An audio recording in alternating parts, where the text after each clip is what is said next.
بسم اللہ الرحمن الرحیم۔ السلام علیکم ورحمۃ اللہ وبرکاتہ۔ ہم آپ کو حافظ اسلامک ٹی وی میں خوش آمدید کہتے ہیں۔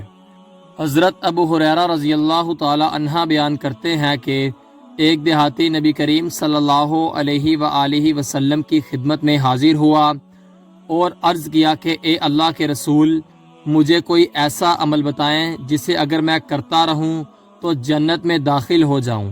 آپ صلی اللہ علیہ وآلہ وسلم نے فرمایا، اللہ کی عبادت کرو، اس کے ساتھ کسی کو شریک نہ ٹھہراؤ، فرض نماز قائم کرو، فرض زکوٰۃ کی ادائیگی کرو اور رمضان کے روزے رکھو۔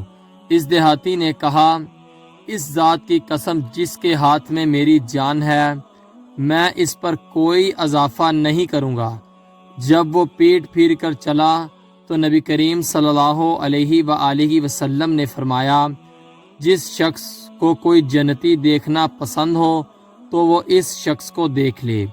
اس کی حدیث کا حوالہ صحیح بخاری حدیث نمبر 1397 1397 ہے۔ نبی کریم صلی اللہ علیہ وآلہ وسلم نے فرمایا، آباد رہے وہ شخص جس نے میری حدیث سنی اور آگے پہنچائی۔ آپ اپنے عزیزوں کو یہ ویڈیو لازمی شیئر کریں تاکہ وہ بھی ثواب حاصل کر سکیں۔ ملتے ہیں آپ سے کسی اگلی ویڈیو میں، تب تک کے لیے اللہ حافظ۔